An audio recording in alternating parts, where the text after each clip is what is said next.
Mfano wepa Mfano wepa Amise charas kwa kin postiki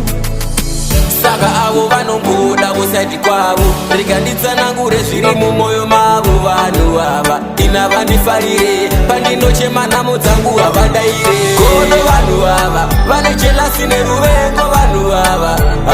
Vane kono vanhu ava vane jelasi neruvengo vanhu ava Vanorwadziwa vane kono ndavaona Ndichifamba rwendo voda nditotsaona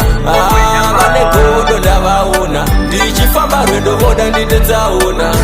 Uvari kundivengera simba rangu Uvari kundironda matsimba angu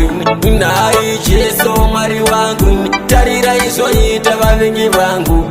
Everyday Vanokanda tsotso munzira dzangu Kungogara vari teki neupenyu hwangu Havadi kuti ndiitewo chakanaka Chavanogona kwandiri kutongoumbataka Vanhu ava vane jelasi neruvengo vanhu ava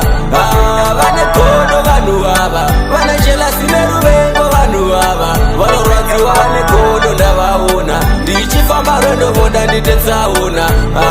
Vane kono ndavaona Ndichifamba rwendo voda nditotsaona Mamonster Hakuna anogona kufadza muvengi wake Chero ukampa mari yaungamufadze munhu wenyama shuwamba kutsikane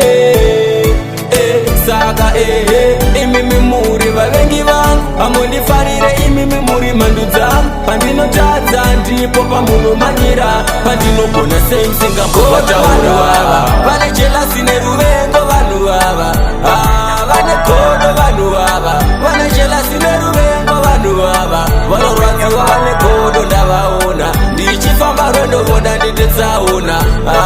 Vane kono ndavaona Ndichifamba rwendo voda nditotsaona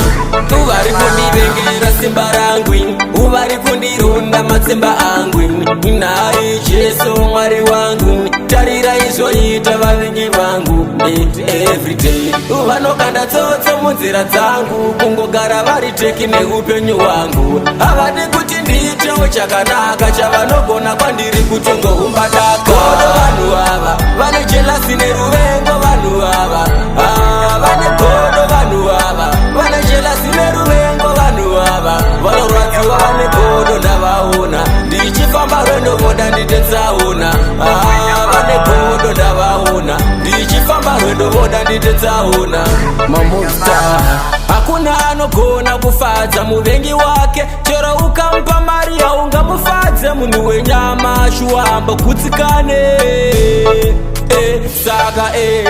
imimi muri vavengi vangu Hamundifarire imimi muri mhandu dzangu Pandinotadza ndipo pamunomanyira Pandinogona semsingambovataura